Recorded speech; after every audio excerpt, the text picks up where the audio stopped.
새해 첫날 시어머니께는 5천만 원을, 친정어머니께는 5만 원을 건넨 남편. 그 모습을 보며 모두가 제 어머니를 비웃었지만 어머니는 태연하게 한마디를 던졌고 그 한마디에 시댁 식구 모두의 얼굴이 잿빛으로 변했습니다.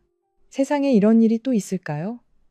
새해 첫날부터 사위라는 작자가 온 친척 앞에서 과시하듯 자기 어머니에게는 5천만 원을 안겨 보이더니 장모에게는 몰래 낡은 봉투에 5만 원짜리 2장을 찔러 넣다니요. 하지만 제 어머니는 조금도 화를 내지 않으셨습니다.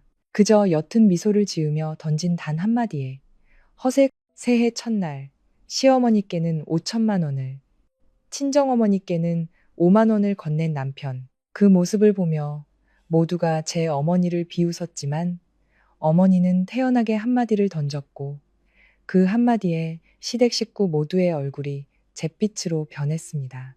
세상에 이런 일이 또 있을까요? 새해 첫날부터 사위라는 작자가 온 친척 앞에서 과시하듯 자기 어머니에게는 5천만 원을 안겨 보이더니 장모에게는 몰래 낡은 봉투에 5만 원짜리 2장을 찔러 넣다니요. 하지만 제 어머니는 조금도 화를 내지 않으셨습니다. 그저 옅은 미소를 지으며 던진 단 한마디에 허세 가득한 제 남편은 새해 첫날 밥상 앞에서 식은땀을 흘리며 사채업자에게 전화를 걸어야 했습니다.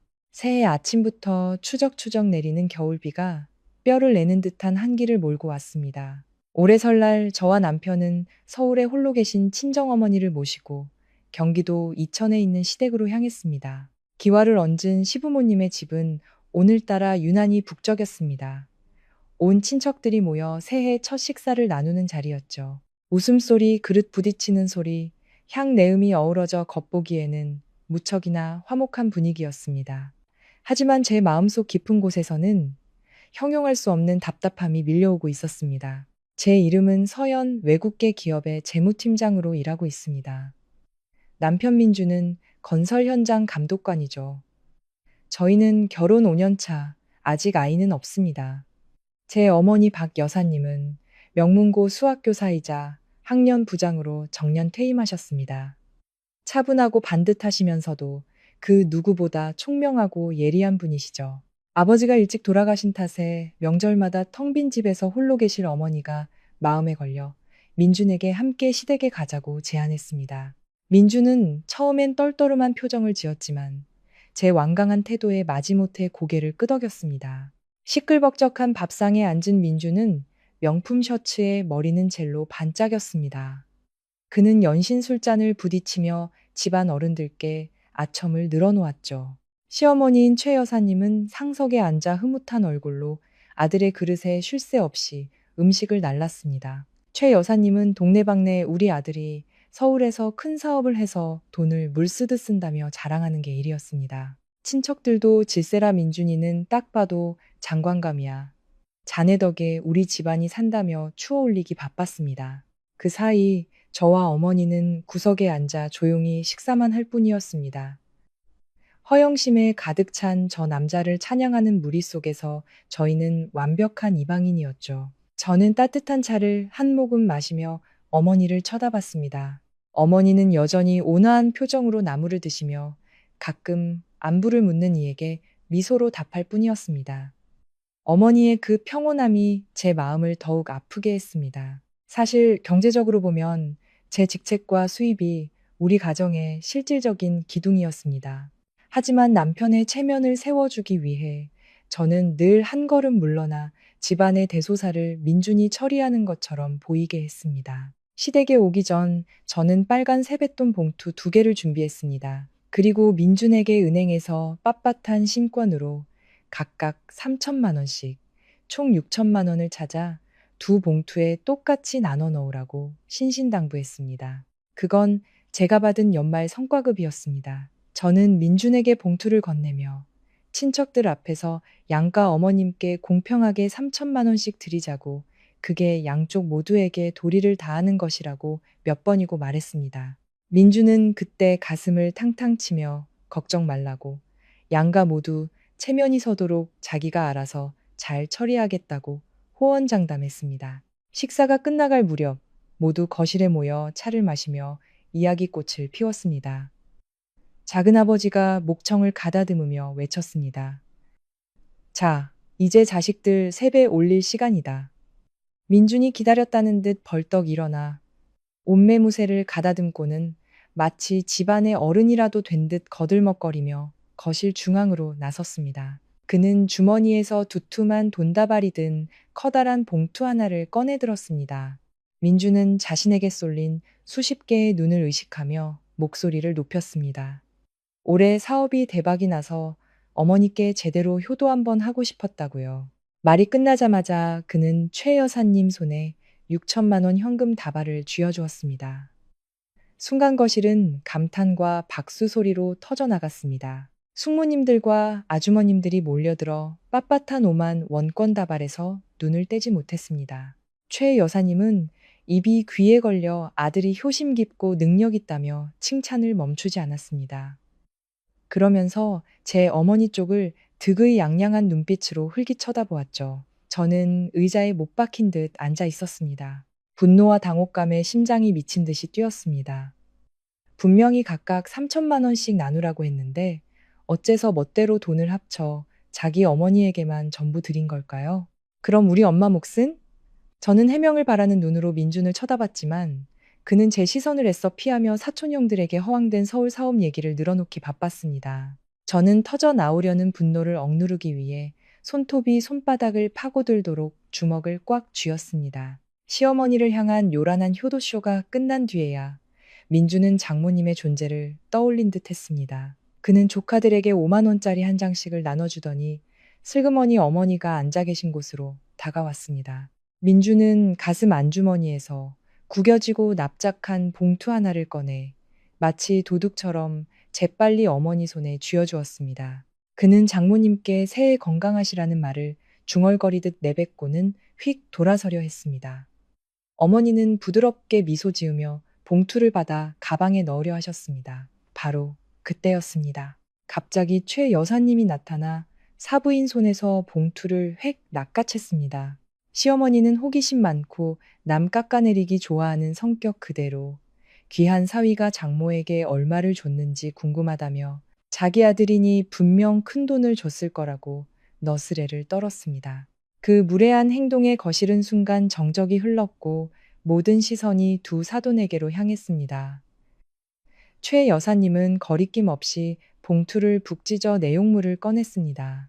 그녀의 손가락 사이로 나온 것은 고작 5만 원짜리 지폐 3장, 총 15만 원이었습니다. 거실의 공기는 삽시간에 민망함으로 가득 찼습니다. 최 여사님 손에 들린 6천만 원, 돈다발과 제 어머니 손에 들린 15만 원은 너무나도 잔인하고 극명한 대비를 이루었습니다. 최 여사님은 입꼬리를 비죽이며 온 친척이 들으라는 듯 큰 소리로 말했습니다. 딸은 시집 가면 그 집 귀신이 되는 법이라고, 아들이 번 돈은 시댁에서 쓰는 게 당연한 이치라고요. 심지어 시집간 딸은 내보낸 물과 같으니 친정에서는 사위에게 뭘 바라지 말라는 악담까지 덧붙였습니다. 시댁 친척들이 웅성거리기 시작했습니다. 넷째 숙모는 입을 삐죽이며 딸이 대기업 팀장이라 월급도 많다더니 남편 등골만 빼먹는다고 비아냥거렸습니다. 셋째 작은아버지는 껄껄 웃으며 민준이가 처가에 휘둘리지 않고 선을 잘 긋는다고 칭찬했습니다. 온갖 비아냥과 조롱이 제 귀에 비수처럼 꽂혔습니다. 저 6천만 원이 사실은 제 피와 땀으로 번 돈이라는 사실을 그들은 까맣게 몰랐습니다. 민주는 제공을 가로채 허세를 부렸을 뿐만 아니라 온 친척 앞에서 제 어머니를 공개적으로 모욕했습니다. 분노가 머리끝까지 치밀어 올라 얼굴이 화끈거리고 귀가 웅웅거렸습니다. 더는 이 부당하고 어처구니 없는 상황을 참을 수 없었습니다. 저는 벌떡 일어나 최 여사님 손에서 돈다발을 뺏고 민준의 위선을 그 자리에서 폭로하려 했습니다. 이 집안을 먹여 살리는 사람이 누군지 똑똑히 알려주고 싶었습니다. 하지만 제가 달려나가려던 바로 그 순간 따뜻하고 단단한 손이 제 손목을 강하게 붙잡았습니다. 어머니였습니다. 박 여사님은 단호한 힘으로 저를 다시 자리에 앉혔습니다. 눈물이 그렁그렁한 붉어진 눈으로 어머니를 바라보았습니다. 어머니의 얼굴에는 조금의 변화도 없었습니다. 굴욕감도 분노도 서운함도 찾아볼 수 없었습니다. 오랜 세월 수학교사로 살아오신 분답게 돋보기 안경 너머의 눈빛은 얼음처럼 차갑고 명료한 계산으로 빛나고 있었습니다. 어머니는 제 손등을 가볍게 두드리며 가만히 앉아 지켜보라는 눈짓을 보내셨습니다. 어머니의 기이할 정도의 침착함에 저는 순간 멈칫했고 가슴속에서 들끓는 폭풍을 억누르기 위해 깊은 숨을 내쉬었습니다. 거실에서는 여전히 시댁 식구들의 저속한 비웃음 소리가 들려왔습니다. 어머니가 천천히 자리에서 일어섰습니다. 수십 명의 교사와 수천 명의 학생을 이끌었던 분의 위엄이 강하게 뿜어져 나왔습니다. 어머니는 온화하게 미소 지으며 흡족해하는 얼굴들을 한번 쓱 훑어본 뒤 민준에게 시선을 고정했습니다. 따뜻하고 또렷한 목소리로 어머니가 입을 열었습니다. 오늘 새해 첫날, 사돈댁이 이렇게 화목하고 자손들이 모인 것을 보니 참으로 기쁘다고 말했습니다. 특히 우리 귀한 민준 사위가 이렇게 어엿하게 성장해 큰돈을 벌어 어머니께 효도하는 모습을 보니 더욱 그렇다고요. 어머니는 한 글자 한 글자 힘주어 말하며 민준이야말로 배포가 크고 집안 동생들에게 귀감이 될 만한 남자라고 칭찬했습니다. 장모의 칭찬에 민준은 으쓱해져서 코가 벌름거렸습니다. 그는 머리를 극적이며 만족스러운 미소를 지었습니다. 최 여사님도 턱을 치켜들며 사부인이 뭔가 얻어내려고 아양을 떤다고 생각하는 듯 했습니다. 친척들 모두 노련한 선생님의 듣기 좋은 말에 고개를 끄덕였습니다. 사위를 구름이까지 띄워 올린 후 어머니는 천천히 찻상으로 다가가셨습니다. 우아하게 옷매무새를 가다듬고 차를 한 모금 마신 뒤 부드럽게 화제를 전환했습니다. 어머니는 민준이가 이제 성공해서 어머니께 6천만 원을 가볍게 드릴 만큼 여유가 생겼으니 장모로서도 마음이 놓인다고 했습니다. 그래서 지금이 바로 두 사람 사이에 남아있던 작은 문제를 해결하기에 가장 좋은 때인 것 같다고 덧붙였습니다. 순간 거실은 쥐 죽은 듯 조용해졌습니다. 민준이 의아한 눈으로 쳐다보자 어머니는 여전히 환한 미소를 띤 채 또박또박 말을 이었습니다. 정확히 6개월 전 민준이가 저희 집까지 찾아왔던 일을 상기시켰습니다. 사업상 이미지가 중요하다며 무릎까지 꿇고 울먹였던 일 말입니다. 그는 외교용으로 필요하다며 할부로 차를 사기 위한 계약금과 재정증명 서류 비용으로 5천만 원을 간절하게 빌려달라고 애원했습니다. 하지만 결국 차는 그의 명의로 등록되지 않았고 그는 여전히 제 명의로 된 차를 타고 다녔습니다. 어머니는 그때 사위가 어렵다기에 노후 자금으로 모아둔 적금을 깨서 이자 한 푼 받지 않고 빌려주었다고 덧붙였습니다. 그 말이 나오자 민준의 얼굴색이 순식간에 변했습니다. 그는 입을 떡 벌리고 장모님을 경악한 눈으로 쳐다봤습니다. 주위 친척들은 서로 눈치를 보며 다시 웅성거리기 시작했지만 이번에는 의심의 눈초리였습니다. 최 여사님은 몸이 굳어버렸고 입가의 미소는 사라진 지 오래였습니다. 민준이 반응할 틈도 주지 않고 어머니는 결정타를 날렸습니다. 옛말에 빚은 해를 넘기면 복이 나간다고 했다면서요. 지난 몇 달간 민준이가 어렵다고 해서 독촉하지 않았지만 오늘 보니 사위가 이렇게 현금이 넘쳐나고 통이 크니 은행 잔고가 분명 수십억은 될 것이라고 했습니다. 그러니 오늘 설날 바로 이 자리에서 빚진 5천만 원을 바로 갚아달라고 요구했습니다. 그 돈으로 다시 은행에 넣어 이자라도 받아 약값에 보태야겠다면서요. 어머니는 마지막으로 한마디를 덧붙였습니다. 민준이는 큰 인물이니 여기 계신 존경하는 친척 15분 앞에서 장모의 노후 자금을 떼어먹는다는 오명을 쓰고 싶지는 않을 것이라고요. 어머니의 논리는 너무나 치밀해서 누구도 반박할 수 없었습니다. 민준이 스스로 공들여 쌓아 올린 능력남이라는 이미지를 이용해 그를 옴짝달싹 못하게 올가맨 것입니다. 거실의 공기는 끊어질 듯 팽팽해졌습니다. 민준은 얼굴이 잿빛으로 변한 채 아무런 반박도 하지 못하고 그 자리에 얼어붙었습니다. 어머니의 반격은 허영심 많은 자의 치명적인 약점을 정확히 찔렀고 순식간에 돈을 뿌리던 황제에서 새해 첫날 공개적으로 빚 독촉을 받는 채무자로 전락시켰습니다. 시댁 거실이 이토록 조용했던 적은 없었습니다. 이제 민준을 향한 시선에는 더 이상 존경이나 찬사가 없었습니다. 그 대신 의심과 경멸이 가득한 눈초리들이 쏟아졌습니다. 작은아버지는 헛기침을 하며 어색한 상황을 피하려 다른 곳을 쳐다봤고, 숙모는 옆 사람을 툭 치며 비웃는 표정을 지었습니다. 장모의 노후 자금을 빌려 차를 사서 폼을 잡고 이제 와서는 그 돈으로 허세를 부린다는 것은 세상에서 가장 우스꽝스러운 이야기였습니다. 민주는 안절부 절못하며 손을 어디에 둬야 할지 몰랐습니다. 바깥 날씨는 혹한인데도 그의 이마에는 식은땀이 송골송골 맺혔습니다. 그는 억지 미소를 지으며 어머니에게 다가가 목소리를 한껏 낮췄습니다. 장모님, 연휴가 끝나고 은행이 다시 문을 열면 돈을 찾아 바로 갚겠다고 사정했습니다.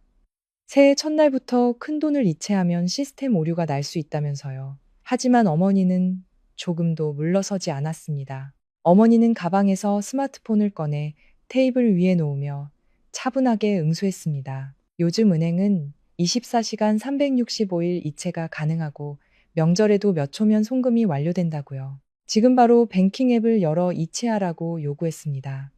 만약 계좌에 돈이 부족하다면 최 여사님께 받은 저 6천만 원이라도 돌려받아 일부라도 먼저 갚으라고 했습니다. 남은 돈은 며칠 더 기다려주겠다고 덧붙였습니다. 돈을 토해내야 한다는 말에 최 여사님은 즉각 반응했습니다. 그녀는 6천만 원 돈다발을 가슴에 꼭 껴안고 두 걸음 뒤로 물러섰습니다. 최 여사님은 쏘아붙였습니다. 아들이 준 새해 복돈을 어떻게 사돈빚 갚는 데 쓰라고 뺏어가느냐고요. 그녀는 돈다발을 절대 놓지 않겠다는 듯 귀한 아들이 알아서 해결하도록 내버려 두었습니다. 친어머니의 이기적인 행동은 민준을 굴욕의 늪으로 더욱 깊이 밀어넣었습니다. 어머니는 돋보기 안경을 벗어 손수건으로 가볍게 닦았습니다. 그리고는 더욱 강철 같은 목소리로 선언했습니다. 돈 문제는 명확해야 한다고요. 만약 오늘 민준이가 새해 첫날 시어머니께는 5천만 원을, 친정어머니께는 5만 원을 건넨 남편, 그 모습을 보며 모두가 제 어머니를 비웃었지만 어머니는 태연하게 한마디를 던졌고 그 한마디에 시댁 식구 모두의 얼굴이 잿빛으로 변했습니다. 세상에 이런 일이 또 있을까요? 새해 첫날부터 사위라는 작자가 온 친척 앞에서 과시하듯 자기 어머니에게는 5천만 원을 안겨 보이더니 장모에게는 몰래 낡은 봉투에 5만 원짜리 2장을 찔러 넣다니요. 하지만 제 어머니는 조금도 화를 내지 않으셨습니다. 그저 옅은 미소를 지으며 던진 단 한마디에 허세 가득한 제 남편은 새해 첫날 밥상 앞에서 식은땀을 흘리며 사채업자에게 전화를 걸어야 했습니다. 새해 아침부터 추적추적 내리는 겨울비가 뼈를 내는 듯한 한기를 몰고 왔습니다. 올해 설날 저와 남편은 서울에 홀로 계신 친정어머니를 모시고 경기도 이천에 있는 시댁으로 향했습니다. 기와를 얹은 시부모님의 집은 오늘따라 유난히 북적였습니다. 온 친척들이 모여 새해 첫 식사를 나누는 자리였죠. 웃음소리, 그릇 부딪히는 소리, 향 내음이 어우러져 겉보기에는 무척이나 화목한 분위기였습니다. 하지만 제 마음속 깊은 곳에서는 형용할 수 없는 답답함이 밀려오고 있었습니다. 제 이름은 서연, 외국계 기업의 재무팀장으로 일하고 있습니다. 남편 민주는 건설 현장 감독관이죠. 저희는 결혼 5년 차, 아직 아이는 없습니다. 제 어머니 박 여사님은 명문고 수학교사이자 학년 부장으로 정년 퇴임하셨습니다. 차분하고 반듯하시면서도 그 누구보다 총명하고 예리한 분이시죠. 아버지가 일찍 돌아가신 탓에 명절마다 텅 빈 집에서 홀로 계실 어머니가 마음에 걸려 민준에게 함께 시댁에 가자고 제안했습니다. 민준은 처음엔 떨떠름한 표정을 지었지만 제 완강한 태도에 마지못해 고개를 끄덕였습니다. 시끌벅적한 밥상에 앉은 민준은 명품 셔츠에 머리는 젤로 반짝였습니다. 그는 연신 술잔을 부딪히며 집안 어른들께 아첨을 늘어놓았죠. 시어머니인 최 여사님은 상석에 앉아 흐뭇한 얼굴로 아들의 그릇에 쉴 새 없이 음식을 날랐습니다. 최 여사님은 동네방네 우리 아들이 서울에서 큰 사업을 해서 돈을 물 쓰듯 쓴다며 자랑하는 게 일이었습니다. 친척들도 질세라 민준이는 딱 봐도 장관감이야. 자네 덕에 우리 집안이 산다며 추어 올리기 바빴습니다. 그 사이 저와 어머니는 구석에 앉아 조용히 식사만 할 뿐이었습니다. 허영심에 가득 찬 저 남자를 찬양하는 무리 속에서 저희는 완벽한 이방인이었죠. 저는 따뜻한 차를 한 모금 마시며 어머니를 쳐다봤습니다. 어머니는 여전히 온화한 표정으로 나물을 드시며 가끔 안부를 묻는 이에게 미소로 답할 뿐이었습니다. 어머니의 그 평온함이 제 마음을 더욱 아프게 했습니다. 사실 경제적으로 보면 제 직책과 수입이 우리 가정의 실질적인 기둥이었습니다. 하지만 남편의 체면을 세워주기 위해 저는 늘 한 걸음 물러나 집안의 대소사를 민준이 처리하는 것처럼 보이게 했습니다. 시댁에 오기 전 저는 빨간 세뱃돈 봉투 2개를 준비했습니다. 그리고 민준에게 은행에서 빳빳한 신권으로 각각 3천만 원씩 총 6천만 원을 찾아 2봉투에 똑같이 나눠 넣으라고 신신당부했습니다. 그건 제가 받은 연말 성과급이었습니다. 저는 민준에게 봉투를 건네며 친척들 앞에서 양가 어머님께 공평하게 3천만 원씩 드리자고, 그게 양쪽 모두에게 도리를 다하는 것이라고 몇 번이고 말했습니다. 민준은 그때 가슴을 탕탕 치며 걱정 말라고, 양가 모두 체면이 서도록 자기가 알아서 잘 처리하겠다고 호언장담했습니다. 식사가 끝나갈 무렵 모두 거실에 모여 차를 마시며 이야기꽃을 피웠습니다. 작은아버지가 목청을 가다듬으며 외쳤습니다. 자, 이제 자식들 세배 올릴 시간이다.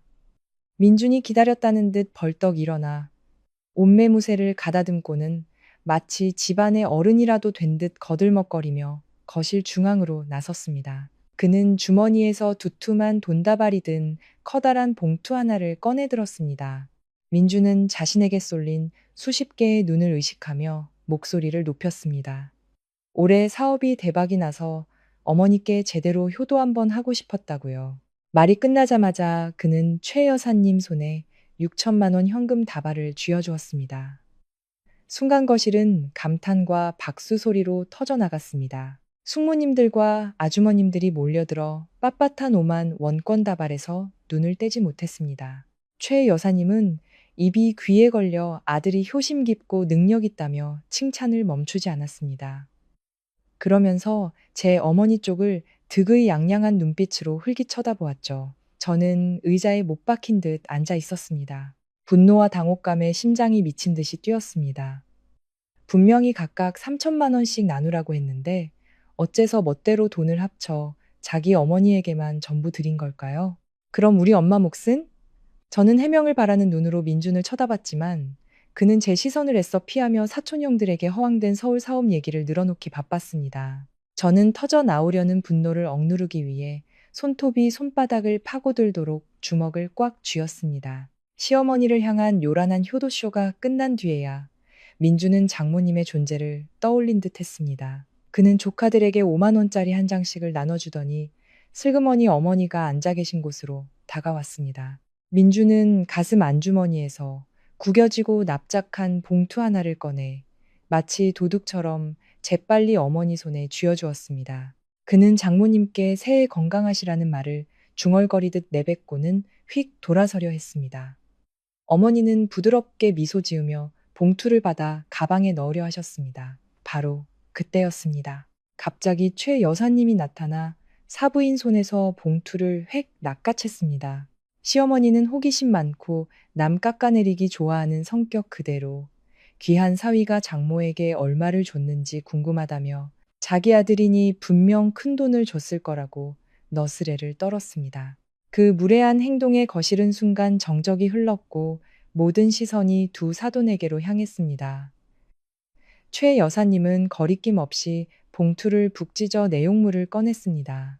그녀의 손가락 사이로 나온 것은 고작 5만 원짜리 지폐 3장, 총 15만 원이었습니다. 거실의 공기는 삽시간에 민망함으로 가득 찼습니다. 최 여사님 손에 들린 6천만 원, 돈다발과 제 어머니 손에 들린 15만 원은 너무나도 잔인하고 극명한 대비를 이루었습니다. 최 여사님은 입꼬리를 비죽이며 온 친척이 들으라는 듯 큰 소리로 말했습니다. 딸은 시집 가면 그 집 귀신이 되는 법이라고, 아들이 번 돈은 시댁에서 쓰는 게 당연한 이치라고요. 심지어 시집간 딸은 내보낸 물과 같으니 친정에서는 사위에게 뭘 바라지 말라는 악담까지 덧붙였습니다. 시댁 친척들이 웅성거리기 시작했습니다. 넷째 숙모는 입을 삐죽이며 딸이 대기업 팀장이라 월급도 많다더니 남편 등골만 빼먹는다고 비아냥거렸습니다. 셋째 작은아버지는 껄껄 웃으며 민준이가 처가에 휘둘리지 않고 선을 잘 긋는다고 칭찬했습니다. 온갖 비아냥과 조롱이 제 귀에 비수처럼 꽂혔습니다. 저 6천만 원이 사실은 제 피와 땀으로 번 돈이라는 사실을 그들은 까맣게 몰랐습니다. 민주는 제공을 가로채 허세를 부렸을 뿐만 아니라 온 친척 앞에서 제 어머니를 공개적으로 모욕했습니다. 분노가 머리끝까지 치밀어 올라 얼굴이 화끈거리고 귀가 웅웅거렸습니다. 더는 이 부당하고 어처구니 없는 상황을 참을 수 없었습니다. 저는 벌떡 일어나 최 여사님 손에서 돈다발을 뺏고 민준의 위선을 그 자리에서 폭로하려 했습니다. 이 집안을 먹여 살리는 사람이 누군지 똑똑히 알려주고 싶었습니다. 하지만 제가 달려나가려던 바로 그 순간 따뜻하고 단단한 손이 제 손목을 강하게 붙잡았습니다. 어머니였습니다. 박 여사님은 단호한 힘으로 저를 다시 자리에 앉혔습니다. 눈물이 그렁그렁한 붉어진 눈으로 어머니를 바라보았습니다. 어머니의 얼굴에는 조금의 변화도 없었습니다. 굴욕감도 분노도 서운함도 찾아볼 수 없었습니다. 오랜 세월 수학교사로 살아오신 분답게 돋보기 안경 너머의 눈빛은 얼음처럼 차갑고 명료한 계산으로 빛나고 있었습니다. 어머니는 제 손등을 가볍게 두드리며 가만히 앉아 지켜보라는 눈짓을 보내셨습니다. 어머니의 기이할 정도의 침착함에 저는 순간 멈칫했고 가슴속에서 들끓는 폭풍을 억누르기 위해 깊은 숨을 내쉬었습니다. 거실에서는 여전히 시댁 식구들의 저속한 비웃음 소리가 들려왔습니다. 어머니가 천천히 자리에서 일어섰습니다. 수십 명의 교사와 수천 명의 학생을 이끌었던 분의 위엄이 강하게 뿜어져 나왔습니다. 어머니는 온화하게 미소 지으며 흡족해하는 얼굴들을 한번 쓱 훑어본 뒤 민준에게 시선을 고정했습니다. 따뜻하고 또렷한 목소리로 어머니가 입을 열었습니다. 오늘 새해 첫날, 사돈댁이 이렇게 화목하고 자손들이 모인 것을 보니 참으로 기쁘다고 말했습니다. 특히 우리 귀한 민준 사위가 이렇게 어엿하게 성장해 큰돈을 벌어 어머니께 효도하는 모습을 보니 더욱 그렇다고요. 어머니는 한 글자 한 글자 힘주어 말하며 민준이야말로 배포가 크고 집안 동생들에게 귀감이 될 만한 남자라고 칭찬했습니다. 장모의 칭찬에 민준은 으쓱해져서 코가 벌름거렸습니다. 그는 머리를 극적이며 만족스러운 미소를 지었습니다. 최 여사님도 턱을 치켜들며 사부인이 뭔가 얻어내려고 아양을 떤다고 생각하는 듯 했습니다. 친척들 모두 노련한 선생님의 듣기 좋은 말에 고개를 끄덕였습니다. 사위를 구름이까지 띄워 올린 후 어머니는 천천히 찻상으로 다가가셨습니다. 우아하게 옷매무새를 가다듬고 차를 한 모금 마신 뒤 부드럽게 화제를 전환했습니다. 어머니는 민준이가 이제 성공해서 어머니께 6천만 원을 가볍게 드릴 만큼 여유가 생겼으니 장모로서도 마음이 놓인다고 했습니다. 그래서 지금이 바로 두 사람 사이에 남아있던 작은 문제를 해결하기에 가장 좋은 때인 것 같다고 덧붙였습니다. 순간 거실은 쥐 죽은 듯 조용해졌습니다. 민준이 의아한 눈으로 쳐다보자 어머니는 여전히 환한 미소를 띤 채 또박또박 말을 이었습니다. 정확히 6개월 전 민준이가 저희 집까지 찾아왔던 일을 상기시켰습니다. 사업상 이미지가 중요하다며 무릎까지 꿇고 울먹였던 일 말입니다. 그는 외교용으로 필요하다며 할부로 차를 사기 위한 계약금과 재정증명 서류 비용으로 5천만 원을 간절하게 빌려달라고 애원했습니다. 하지만 결국 차는 그의 명의로 등록되지 않았고 그는 여전히 제 명의로 된 차를 타고 다녔습니다. 어머니는 그때 사위가 어렵다기에 노후 자금으로 모아둔 적금을 깨서 이자 한 푼 받지 않고 빌려주었다고 덧붙였습니다. 그 말이 나오자 민준의 얼굴색이 순식간에 변했습니다. 그는 입을 떡 벌리고 장모님을 경악한 눈으로 쳐다봤습니다. 주위 친척들은 서로 눈치를 보며 다시 웅성거리기 시작했지만 이번에는 의심의 눈초리였습니다. 최 여사님은 몸이 굳어버렸고 입가의 미소는 사라진 지 오래였습니다. 민준이 반응할 틈도 주지 않고 어머니는 결정타를 날렸습니다. 옛말에 빚은 해를 넘기면 복이 나간다고 했다면서요. 지난 몇 달간 민준이가 어렵다고 해서 독촉하지 않았지만 오늘 보니 사위가 이렇게 현금이 넘쳐나고 통이 크니 은행 잔고가 분명 수십억은 될 것이라고 했습니다. 그러니 오늘 설날 바로 이 자리에서 빚진 5천만 원을 바로 갚아달라고 요구했습니다. 그 돈으로 다시 은행에 넣어 이자라도 받아 약값에 보태야겠다면서요. 어머니는 마지막으로 한마디를 덧붙였습니다. 민준이는 큰 인물이니 여기 계신 존경하는 친척 15분 앞에서 장모의 노후 자금을 떼어먹는다는 오명을 쓰고 싶지는 않을 것이라고요. 어머니의 논리는 너무나 치밀해서 누구도 반박할 수 없었습니다. 민준이 스스로 공들여 쌓아 올린 능력남이라는 이미지를 이용해 그를 옴짝달싹 못하게 올가맨 것입니다. 거실의 공기는 끊어질 듯 팽팽해졌습니다. 민주는 얼굴이 잿빛으로 변한 채 아무런 반박도 하지 못하고 그 자리에 얼어붙었습니다. 어머니의 반격은 허영심 많은 자의 치명적인 약점을 정확히 찔렀고 순식간에 돈을 뿌리던 황제에서 새해 첫날 공개적으로 빚 독촉을 받는 채무자로 전락시켰습니다. 시댁거실이 이토록 조용했던 적은 없었습니다. 이제 민준을 향한 시선에는 더 이상 존경이나 찬사가 없었습니다. 그 대신 의심과 경멸이 가득한 눈초리들이 쏟아졌습니다. 작은아버지는 헛기침을 하며 어색한 상황을 피하려 다른 곳을 쳐다봤고 숙모는 옆 사람을 툭 치며 비웃는 표정을 지었습니다. 장모의 노후 자금을 빌려 차를 사서 폼을 잡고 이제 와서는 그 돈으로 허세를 부린다는 것은 세상에서 가장 우스꽝스러운 이야기였습니다. 민주는 안절부절못하며 손을 어디에 둬야 할지 몰랐습니다. 바깥 날씨는 혹한인데도 그의 이마에는 식은땀이 송골송골 맺혔습니다. 그는 억지 미소를 지으며 어머니에게 다가가 목소리를 한껏 낮췄습니다. 장모님, 연휴가 끝나고 은행이 다시 문을 열면 돈을 찾아 바로 갚겠다고 사정했습니다. 새해 첫날부터 큰 돈을 이체하면 시스템 오류가 날 수 있다면서요. 하지만 어머니는 조금도 물러서지 않았습니다. 어머니는 가방에서 스마트폰을 꺼내 테이블 위에 놓으며 차분하게 응수했습니다. 요즘 은행은 24시간 365일 이체가 가능하고 명절에도 몇 초면 송금이 완료된다고요. 지금 바로 뱅킹 앱을 열어 이체하라고 요구했습니다. 만약 계좌에 돈이 부족하다면 최 여사님께 받은 저 6천만 원이라도 돌려받아 일부라도 먼저 갚으라고 했습니다. 남은 돈은 며칠 더 기다려주겠다고 덧붙였습니다.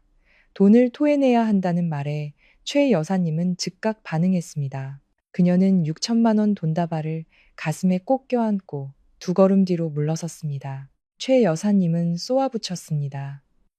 아들이 준 새해 복돈을 어떻게 사돈빚 갚는 데 쓰라고 뺏어가느냐고요. 그녀는 돈다발을 절대 놓지 않겠다는 듯 귀한 아들이 알아서 해결하도록 내버려 두었습니다. 친어머니의 이기적인 행동은 민준을 굴욕의 늪으로 더욱 깊이 밀어넣었습니다. 어머니는 돋보기 안경을 벗어 손수건으로 가볍게 닦았습니다. 그리고는 더욱 강철 같은 목소리로 선언했습니다. 돈 문제는 명확해야 한다고요. 만약 오늘 민준이가 자랑하던 대로 빚을 갚을 능력이 있음을 증명하지 못한다면 법의 힘을 빌릴 수밖에 없다고 했습니다. 이렇게 큰 돈을 고의로 갚지 않으면 사기죄로 형사처벌을 받을 수도 있다고 경고했습니다. 그때가 되어 경찰이 이 시골 마을까지 찾아오면 사돈 간의 정을 생각하지 않았다고 원망하지 말라고요. 어머니의 날카로운 협박은 민준의 얼굴에 찬물을 끼얹는 것과 같았습니다. 그는 정말로 두려움에 떨었습니다. 한 남자의 체면이 친척들 앞에서 산산조각 났습니다. 민준은 떨리는 손으로 스마트폰을 꺼내 뱅킹 앱을 열었습니다. 옆에서 훔쳐보니 그의 계좌 잔고는 몇십만 원에 불과하거나 아예 텅 비어 있었습니다. 돈이 있을 리가 없었죠. 막다른 길에 몰린 민준은 땀을 비오듯 흘렸습니다. 그는 잠시 전화를 받고 오겠다며 밖으로 나갔습니다. 창문 틈으로 보니 민주는 미친 듯이 전화를 걸고 있었고 그 표정은 공포에 질려 있었습니다.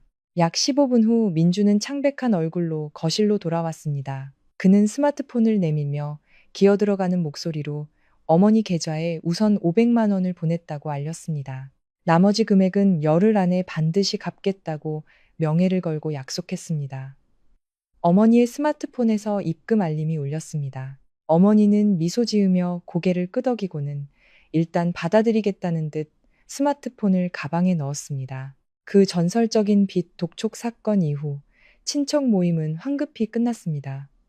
아무도 더 남아 차를 마시거나 이야기를 나누려 하지 않았습니다. 모두가 가짜 재벌의 비참한 몰골을 더는 보고 싶지 않다는 듯 서둘러 자리를 떴습니다. 민주는 소파에 털썩 주저앉아 두 손으로 머리를 감쌌습니다. 자신의 집에서 그는 가장 큰 치욕을 맛보았습니다. 설날 저녁 식사는 숨막힐 듯 어색하고 무거운 분위기 속에서 진행되었습니다. 최 여사님은 두통을 핑계로 6천만 원 돈다발과 함께 자기 방으로 들어가 문을 걸어 잠갔습니다. 민준의 동생들도 슬그머니 자리를 피했고 식탁에는 민준 혼자 남아 깡소주를 물처럼 들이켰습니다. 그는 술의 힘을 빌려 수치심에서 벗어나려 했습니다. 얼마 지나지 않아 민준은 만취해 헛소리를 중얼거리다 식탁에 머리를 밟고 잠이 들었습니다. 어머니는 묵묵히 그릇을 정리한 뒤 가방을 챙겨 일어서셨습니다. 제게 짐을 챙기라고 하시며 바로 대리운전 기사를 불러 이 술주 정뱅이를 싣고 서울로 돌아가자고 했습니다. 이 집에 단 1분도 더 머물고 싶지 않다고 하셨습니다. 저는 어머니의 말씀에 따랐습니다. 대리기사님과 함께 곤죽이 된 남편을 부축해 차 뒷좌석에 던져 넣었습니다. 차는 비 내리는 어두운 밤을 가르며 달렸습니다. 이천에서 서울로 돌아오는 내내 차 안에는 아무런 대화도 없었습니다. 오직 민준의 시끄러운 코골이 소리만이 귀를 때렸습니다. 고급 아파트의 지하 주차장에 도착하자 어머니는 기사님께 저를 도와 민준을 집으로 옮겨달라고 부탁하고는 두둑한 팁을 쥐어주었습니다. 어머니는 저를 집으로 이끌었고 술과 땀 냄새에 절은 그는 지하 주차장에 그대로 내버려 두었습니다. 집 문을 열고 들어서는 순간 하루 종일 억눌렀던 서러움과 분노가 폭발했습니다. 저는 식탁에 엎드려 어린아이처럼 서럽게 울었습니다. 지난 몇 년간 저는 이 가정을 위해 헌신했습니다. 그의 식사와 잠자리를 챙기고 모든 생활비를 감당하며 그저 기댈 수 있는 좋은 남편 하나만을 바랐습니다. 하지만 돌아온 것은 배신과 노골적인 이용, 그리고 그의 가족에게서 받은 모욕뿐이었습니다. 어머니는 따뜻한 연잎차를 끓여 제 앞에 놓아주셨습니다. 그리고 맞은편 의자에 앉아 눈이 퉁퉁 붓도록 우는 외동딸을 엄격하면서도 안타까운 눈빛으로 바라보셨습니다. 어머니는 차분한 목소리로 저를 호되게 꾸짖으셨습니다. 제 맹목적인 인내와 희생이 민준의 나쁜 버릇을 키웠다고 하셨습니다. 제가 한 걸음 물러설수록 그는 더욱 기고만장해졌다고요. 배우고 사회적 지위가 있으며 돈을 버는 여성은 자신의 가치를 지킬 줄 알아야지. 허영심만 가득한 무능한 남자의 그림자가 되어서는 안 된다고 하셨습니다. 어머니의 말씀은 비수처럼 제 가슴에 밝혔습니다. 제가 오랫동안 잘못 생각했다는 것을 깨달았습니다. 저는 눈물을 닦고 고개를 들어 어머니께 이제 어떻게 해야 하냐고 물었습니다. 당장 내일 이혼 서류를 써서 이 끔찍한 인간에게서 벗어나야 하냐고요. 어머니는 단호하게 고개를 저으며 지금 이혼하는 것은 최악의 수라고 분석해 주셨습니다. 이 아파트는 제가 결혼 전에 산 것이니 제 고유 재산이지만 결혼 5년 동안 모은 재산, 즉 차, 현금, 적금 등은 법정에서 공동재산으로 간주되어 분할 요구를 당할 수 있다고 하셨습니다. 게다가 그의 허영심 많고 과시욕이 강한 성격으로 보아 제 등 뒤에 더 어두운 빚을 숨기고 있을 가능성이 크다고 의심하셨습니다. 조심하지 않으면 저는 하늘에서 떨어진 빚더미를 함께 짊어지게 될 수도 있었습니다. 어머니는 제 손을 잡으셨습니다. 그 손은 산전수전을 다 겪은 어머니의 손이었습니다.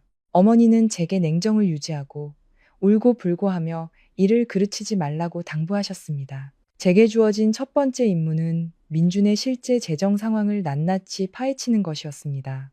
관계를 끊기 전에 제 자신의 재산을 보호하기 위해 그의 대출과 불투명한 자금 흐름에 대한 증거를 찾아야만 했습니다.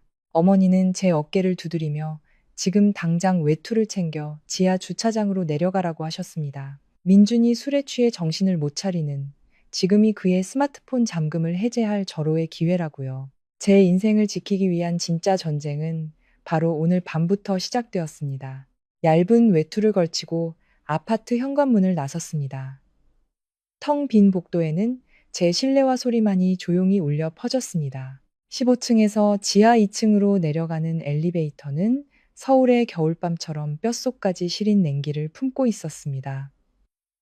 제 마음은 복잡하게 얽혀 있었습니다. 민준이 그저 허풍쟁이이길 바라는 마음과 곧 마주하게 될 진실에 대한 두려움이 뒤섞였습니다. 냉정을 유지해라. 상처받은 아내의 눈물이 아니라 재무팀장의 이성으로 행동해야 한다. 어머니의 말씀이 귓가에 맴돌았습니다. 주차장은 고요했고 희미한 형광등 불빛 아래 차들이 줄지어 서 있었습니다. 우리 부부의 차는 가장 안쪽 구석에 주차되어 있었습니다.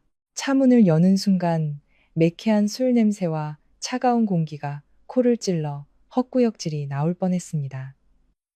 민주는 좌석을 끝까지 젖힌 채 입을 벌리고 누워 있었습니다. 그의 코골이는 천둥 소리처럼 요란했습니다. 그는 죽은 듯이 잠들어 자신의 인생에 몰아칠 폭풍을 전혀 감지하지 못하고 있었습니다. 저는 깊은 숨을 들이쉬고 조심스럽게 차 안으로 들어가 문을 닫았습니다. 기둥의 희미한 불빛 덕분에 땀으로 번들거리는 남편의 얼굴을 볼 수 있었습니다. 저는 민준의 옷주머니를 뒤져 작년 생일에 제가 직접 사준 최신형 스마트폰을 꺼냈습니다. 화면은 까맣게 잠겨 있었습니다. 저는 그의 크고 무딘 손을 들어 오른쪽 검지를 화면의 지문 센서에 가만히 갖다 댔습니다. 딸깍하는 작은 소리와 함께 잠금 화면이 환하게 열렸습니다. 눈부신 빛에 저는 눈을 찡그렸습니다. 저는 곧바로 수색을 시작했습니다. 재무팀장의 경험을 살려 쓸데없는 것에는 시간을 낭비하지 않았습니다. 문자 메시지, 카카오톡, 그리고 은행 앱에 바로 접속했습니다. 아니나 다를까 민준의 게으른 습관이 그의 발목을 잡았습니다. 그는 거래 내역이나 입출금 알림 메시지를 전혀 삭제하지 않았습니다. 한 줄 한 줄 숫자 하나하나가 마치 칼날처럼 선명하게 제 가슴을 베었습니다. 첫 번째 은행 앱을 열어 최근 6개월간의 거래 내역을 훑어보았습니다. 회사에서 입금된 주목할 만한 수입은 전혀 없었고 오직 출금 내역만이 길게 이어져 있었습니다. 저는 매달 최 여사라는 이름의 계좌로 500만 원, 1000만 원씩 꾸준히 이체된 것을 보고 눈을 의심했습니다. 바로 시어머니였습니다. 이체 내용은 어머니 보약값, 어머니 용돈 등 지극히 효자다운 것들이었습니다. 여기서 그치지 않았습니다. 민준의 남동생 민호의 계좌로도 수많은 거래가 이루어졌습니다. 민호는 시골에서 일도 않고 빈둥거리는 한량인데도 민준은 매달 꼬박꼬박 돈을 보내주고 있었습니다. 동생 술값, 동생 새 옷 사 입어라, 조카 기저귀값 등 제가 밤낮 없이 일하며 고통스럽게 번 돈이 남편 손에 넘어가 빠진 독 같은 그의 가족들에게 자선사업처럼 쓰이고 있었다는 사실에 씁쓸함이 밀려왔습니다. 하지만 저를 가장 소름 끼치게 한 것은 진유진이라는 이름의 계좌로 빈번하게 이체된 의심스러운 거래들이었습니다. 연락처에는 유진 팀장님이라고 저장되어 있었습니다. 이체할 때마다 팀장님 선물 구매, 팀장님 카드값 결제, 팀장님 쇼핑하세요 와 같이 매우 짧지만 의문투성이인 내용이 붙어 있었습니다. 금액은 결코 작지 않았고 때로는 2천만 원에 달했습니다. 끔찍한 의심이 제 머릿속을 스쳤습니다. 세상에 어떤 부하 직원이 상사에게 이런 명목으로 돈을 보내겠습니까? 제 손이 부들부들 떨렸습니다. 저는 재빨리 모든 비정상적인 거래 내역을 화면 캡처하여 제 카카오톡으로 전송한 뒤 전송 기록을 말끔히 삭제했습니다. 값비싼 차 안 고요한 지하 주차장 한가운데서 저는 끝없는 심연으로 추락하는 듯한 기분이었습니다. 방금 수집한 정보는 빙산의 일각에 불과했습니다. 저는 2년 전 민준을 위해 발급해준 가족카드를 관리하는 다른 은행 앱을 열었습니다. 원래는 회사 접대비나 주유비, 생활 필수품 구매에 사용하라고 만들어준 것이었습니다. 카드 명의는 제 이름이었고 매달 결제 대금도 제가 책임지고 있었습니다. 1월 명세서가 화면에 나타나는 순간 제 동공이 수축했습니다.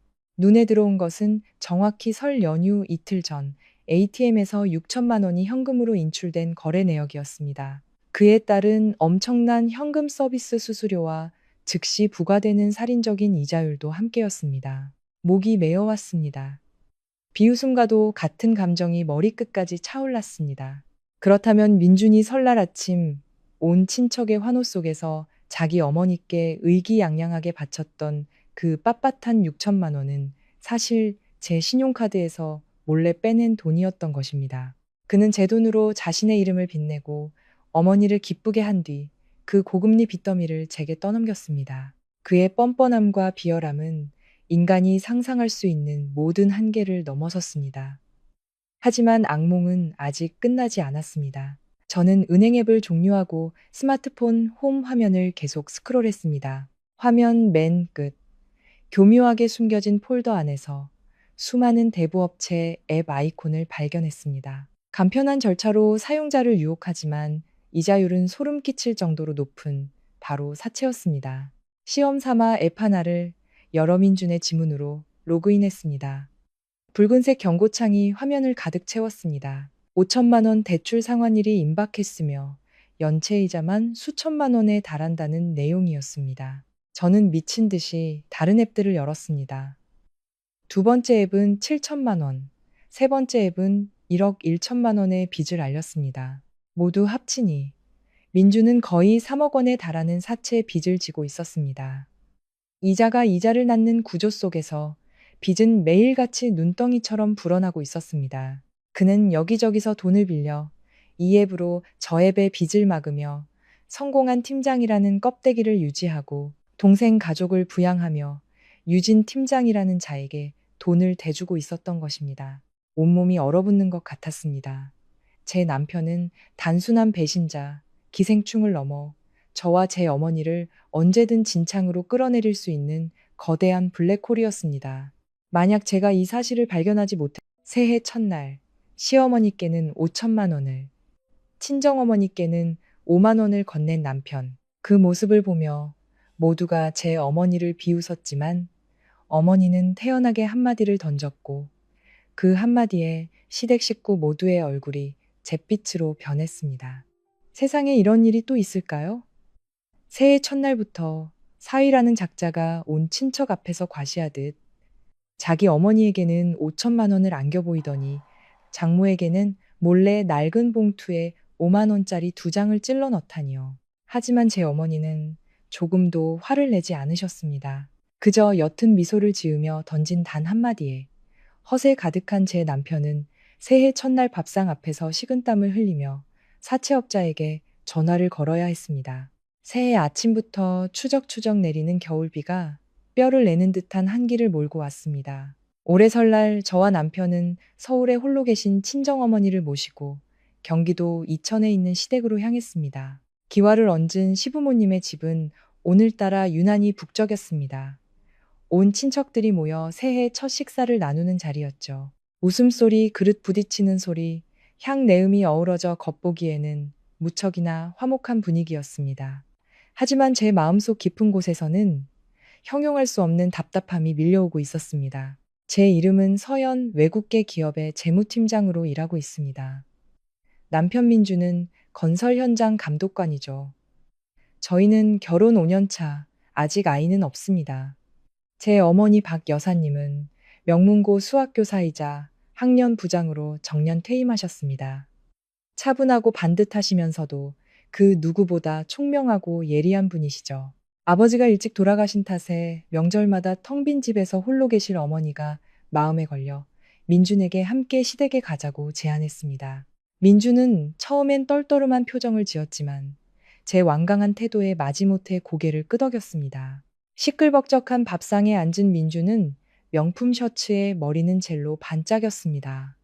그는 연신 술잔을 부딪히며 집안 어른들께 아첨을 늘어놓았죠. 시어머니인 최 여사님은 상석에 앉아 흐뭇한 얼굴로 아들의 그릇에 쉴 새 없이 음식을 날랐습니다. 최 여사님은 동네방네 우리 아들이 서울에서 큰 사업을 해서 돈을 물쓰듯 쓴다며 자랑하는 게 일이었습니다. 친척들도 질세라 민준이는 딱 봐도 장관감이야. 자네 덕에 우리 집안이 산다며 추어 올리기 바빴습니다. 그 사이 저와 어머니는 구석에 앉아 조용히 식사만 할 뿐이었습니다. 허영심에 가득 찬 저 남자를 찬양하는 무리 속에서 저희는 완벽한 이방인이었죠. 저는 따뜻한 차를 한 모금 마시며 어머니를 쳐다봤습니다. 어머니는 여전히 온화한 표정으로 나물을 드시며 가끔 안부를 묻는 이에게 미소로 답할 뿐이었습니다. 어머니의 그 평온함이 제 마음을 더욱 아프게 했습니다. 사실 경제적으로 보면 제 직책과 수입이 우리 가정의 실질적인 기둥이었습니다.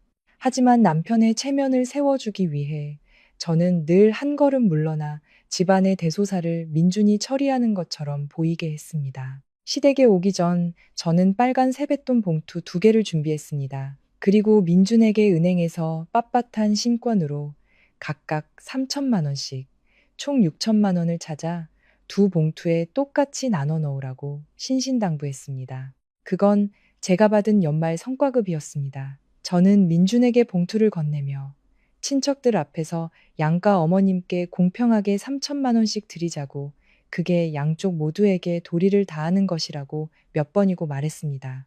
민준은 그때 가슴을 탕탕 치며 걱정 말라고, 양가 모두 체면이 서도록 자기가 알아서 잘 처리하겠다고 호언장담했습니다. 식사가 끝나갈 무렵 모두 거실에 모여 차를 마시며 이야기꽃을 피웠습니다.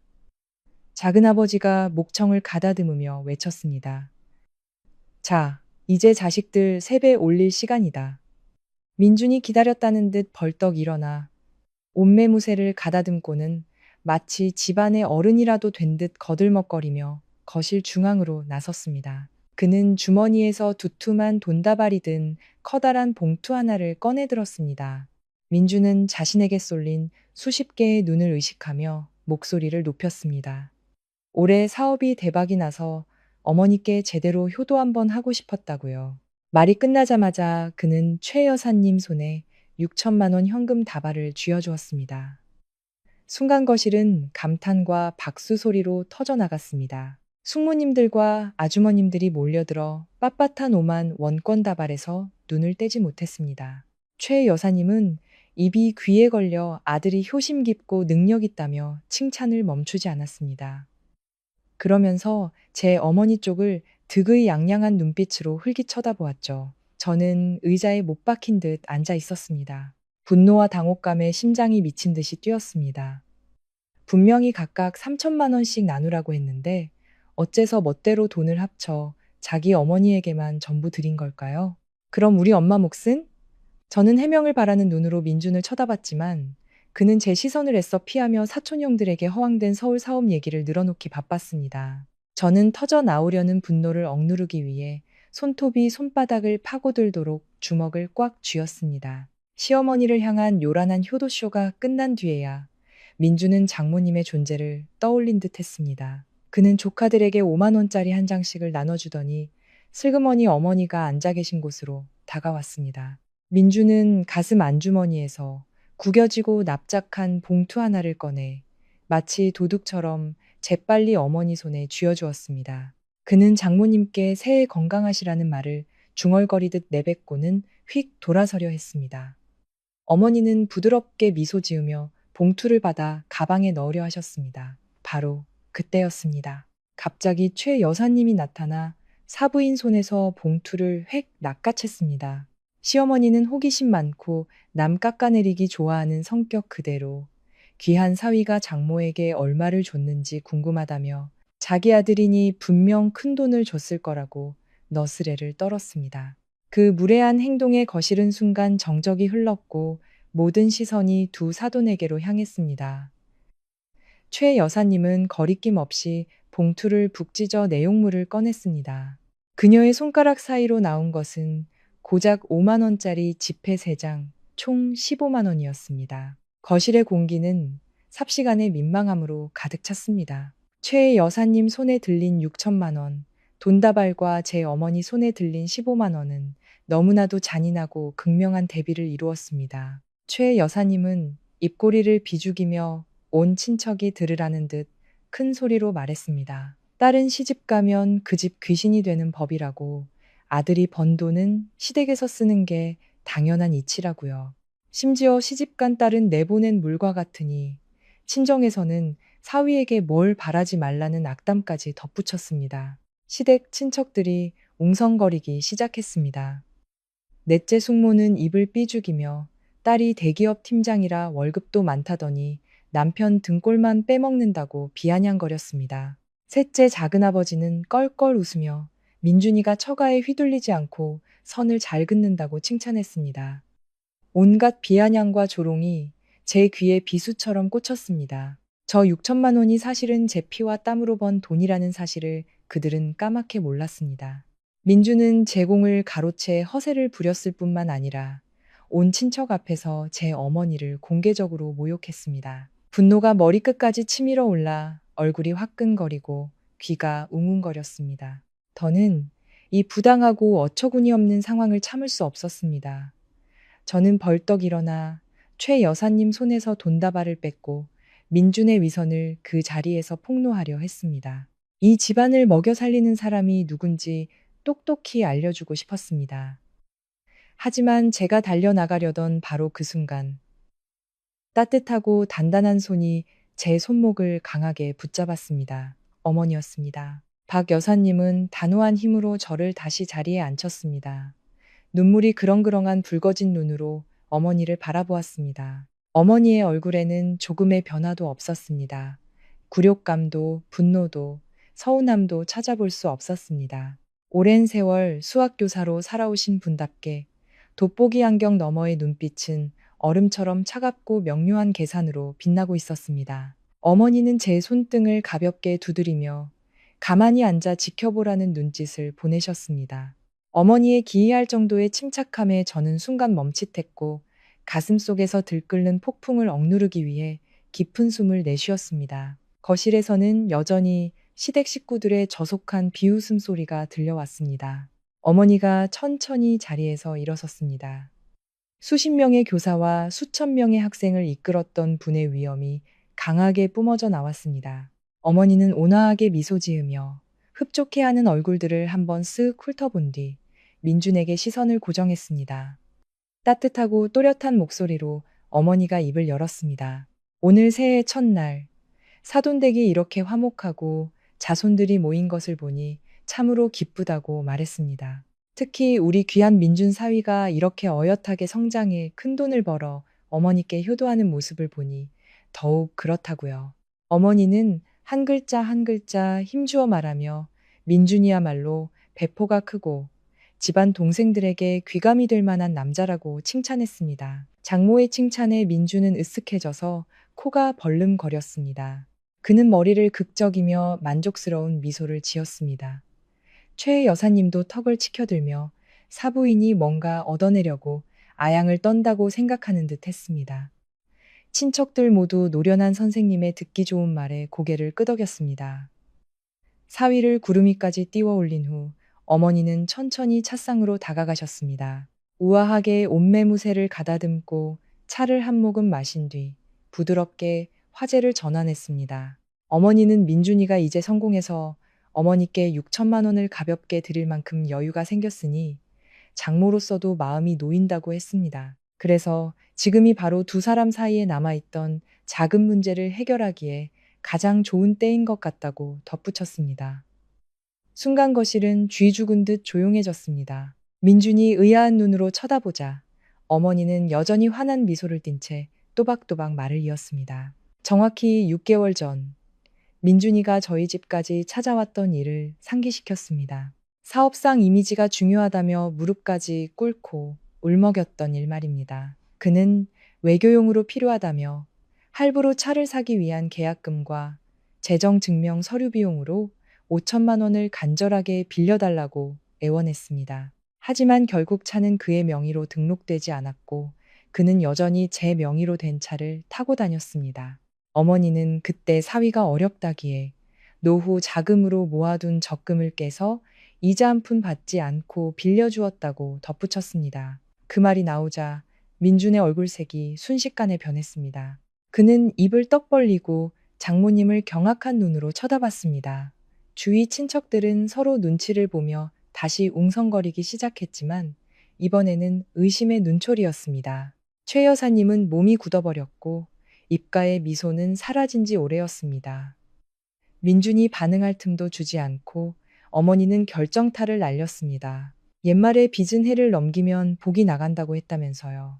지난 몇 달간 민준이가 어렵다고 해서 독촉하지 않았지만 오늘 보니 사위가 이렇게 현금이 넘쳐나고 통이 크니 은행 잔고가 분명 수십억은 될 것이라고 했습니다. 그러니 오늘 설날 바로 이 자리에서 빚진 5천만 원을 바로 갚아달라고 요구했습니다. 그 돈으로 다시 은행에 넣어 이자라도 받아 약값에 보태야겠다면서요. 어머니는 마지막으로 한마디를 덧붙였습니다. 민준이는 큰 인물이니 여기 계신 존경하는 친척 15분 앞에서 장모의 노후 자금을 떼어먹는다는 오명을 쓰고 싶지는 않을 것이라고요. 어머니의 논리는 너무나 치밀해서 누구도 반박할 수 없었습니다. 민준이 스스로 공들여 쌓아 올린 능력남이라는 이미지를 이용해 그를 옴짝달싹 못하게 올가맨 것입니다. 거실의 공기는 끊어질 듯 팽팽해졌습니다. 민주는 얼굴이 잿빛으로 변한 채 아무런 반박도 하지 못하고 그 자리에 얼어붙었습니다. 어머니의 반격은 허영심 많은 자의 치명적인 약점을 정확히 찔렀고 순식간에 돈을 뿌리던 황제에서 새해 첫날 공개적으로 빚 독촉을 받는 채무자로 전락시켰습니다. 시댁거실이 이토록 조용했던 적은 없었습니다. 이제 민준을 향한 시선에는 더 이상 존경이나 찬사가 없었습니다. 그 대신 의심과 경멸이 가득한 눈초리들이 쏟아졌습니다. 작은아버지는 헛기침을 하며 어색한 상황을 피하려 다른 곳을 쳐다봤고 숙모는 옆 사람을 툭 치며 비웃는 표정을 지었습니다. 장모의 노후 자금을 빌려 차를 사서 폼을 잡고 이제 와서는 그 돈으로 허세를 부린다는 것은 세상에서 가장 우스꽝스러운 이야기였습니다. 민주는 안절부절못하며 손을 어디에 둬야 할지 몰랐습니다. 바깥 날씨는 혹한인데도 그의 이마에는 식은땀이 송골송골 맺혔습니다. 그는 억지 미소를 지으며 어머니에게 다가가 목소리를 한껏 낮췄습니다. 장모님, 연휴가 끝나고 은행이 다시 문을 열면 돈을 찾아 바로 갚겠다고 사정했습니다. 새해 첫날부터 큰 돈을 이체하면 시스템 오류가 날 수 있다면서요. 하지만 어머니는 조금도 물러서지 않았습니다. 어머니는 가방에서 스마트폰을 꺼내 테이블 위에 놓으며 차분하게 응수했습니다. 요즘 은행은 24시간 365일 이체가 가능하고 명절에도 몇 초면 송금이 완료된다고요. 지금 바로 뱅킹 앱을 열어 이체하라고 요구했습니다. 만약 계좌에 돈이 부족하다면 최 여사님께 받은 저 6천만 원이라도 돌려받아 일부라도 먼저 갚으라고 했습니다. 남은 돈은 며칠 더 기다려주겠다고 덧붙였습니다. 돈을 토해내야 한다는 말에 최 여사님은 즉각 반응했습니다. 그녀는 6천만 원 돈다발을 가슴에 꼭 껴안고 두 걸음 뒤로 물러섰습니다. 최 여사님은 쏘아붙였습니다. 아들이 준 새해 복돈을 어떻게 사돈빚 갚는 데 쓰라고 뺏어가느냐고요. 그녀는 돈다발을 절대 놓지 않겠다는 듯 귀한 아들이 알아서 해결하도록 내버려 두었습니다. 친어머니의 이기적인 행동은 민준을 굴욕의 늪으로 더욱 깊이 밀어넣었습니다. 어머니는 돋보기 안경을 벗어 손수건으로 가볍게 닦았습니다. 그리고는 더욱 강철 같은 목소리로 선언했습니다. 돈 문제는 명확해야 한다고요. 만약 오늘 민준이가 자랑하던 대로 빚을 갚을 능력이 있음을 증명하지 못한다면 법의 힘을 빌릴 수밖에 없다고 했습니다. 이렇게 큰 돈을 고의로 갚지 않으면 사기죄로 형사처벌을 받을 수도 있다고 경고했습니다. 그때가 되어 경찰이 이 시골 마을까지 찾아오면 사돈 간의 정을 생각하지 않았다고 원망하지 말라고요. 어머니의 날카로운 협박은 민준의 얼굴에 찬물을 끼얹는 것과 같았습니다. 그는 정말로 두려움에 떨었습니다. 한 남자의 체면이 친척들 앞에서 산산조각 났습니다. 민주는 떨리는 손으로 스마트폰을 꺼내 뱅킹 앱을 열었습니다. 옆에서 훔쳐보니 그의 계좌 잔고는 몇십만 원에 불과하거나 아예 텅 비어 있었습니다. 돈이 있을 리가 없었죠. 막다른 길에 몰린 민주는 땀을 비오듯 흘렸습니다. 그는 잠시 전화를 받고 오겠다며 밖으로 나갔습니다. 창문 틈으로 보니 민주는 미친 듯이 전화를 걸고 있었고 그 표정은 공포에 질려 있었습니다. 약 15분 후 민주는 창백한 얼굴로 거실로 돌아왔습니다. 그는 스마트폰을 내밀며 기어들어가는 목소리로 어머니 계좌에 우선 500만 원을 보냈다고 알렸습니다. 나머지 금액은 열흘 안에 반드시 갚겠다고 명예를 걸고 약속했습니다. 어머니의 스마트폰에서 입금 알림이 울렸습니다. 어머니는 미소 지으며 고개를 끄덕이고는 일단 받아들이겠다는 듯 스마트폰을 가방에 넣었습니다. 그 전설적인 빚 독촉 사건 이후 친척 모임은 황급히 끝났습니다. 아무도 더 남아 차를 마시거나 이야기를 나누려 하지 않았습니다. 모두가 가짜 재벌의 비참한 몰골을 더는 보고 싶지 않다는 듯 서둘러 자리를 떴습니다. 민주는 소파에 털썩 주저앉아 두 손으로 머리를 감쌌습니다. 자신의 집에서 그는 가장 큰 치욕을 맛보았습니다. 설날 저녁 식사는 숨막힐 듯 어색하고 무거운 분위기 속에서 진행되었습니다. 최 여사님은 두통을 핑계로 6천만 원 돈다발과 함께 자기 방으로 들어가 문을 걸어 잠갔습니다. 민준의 동생들도 슬그머니 자리를 피했고 식탁에는 민준 혼자 남아 깡소주를 물처럼 들이켰습니다. 그는 술의 힘을 빌려 수치심에서 벗어나려 했습니다. 얼마 지나지 않아 민준은 만취해 헛소리를 중얼거리다 식탁에 머리를 밟고 잠이 들었습니다. 어머니는 묵묵히 그릇을 정리한 뒤 가방을 챙겨 일어서셨습니다. 제게 짐을 챙기라고 하시며 바로 대리운전 기사를 불러 이 술주 정뱅이를 싣고 서울로 돌아가자고 했습니다. 이 집에 단 1분도 더 머물고 싶지 않다고 하셨습니다. 저는 어머니의 말씀에 따랐습니다. 대리기사님과 함께 곤죽이 된 남편을 부축해 차 뒷좌석에 던져 넣었습니다. 차는 비 내리는 어두운 밤을 가르며 달렸습니다. 이천에서 서울로 돌아오는 내내 차 안에는 아무런 대화도 없었습니다. 오직 민준의 시끄러운 코골이 소리만이 귀를 때렸습니다. 고급 아파트의 지하 주차장에 도착하자 어머니는 기사님께 저를 도와 민준을 집으로 옮겨달라고 부탁하고는 두둑한 팁을 쥐어주었습니다. 어머니는 저를 집으로 이끌었고 술과 땀 냄새에 절은 그는 지하 주차장에 그대로 내버려 두었습니다. 집 문을 열고 들어서는 순간 하루 종일 억눌렀던 서러움과 분노가 폭발했습니다. 저는 식탁에 엎드려 어린아이처럼 서럽게 울었습니다. 지난 몇 년간 저는 이 가정을 위해 헌신했습니다. 그의 식사와 잠자리를 챙기고 모든 생활비를 감당하며 그저 기댈 수 있는 좋은 남편 하나만을 바랐습니다. 하지만 돌아온 것은 배신과 노골적인 이용, 그리고 그의 가족에게서 받은 모욕뿐이었습니다. 어머니는 따뜻한 연잎차를 끓여 제 앞에 놓아주셨습니다.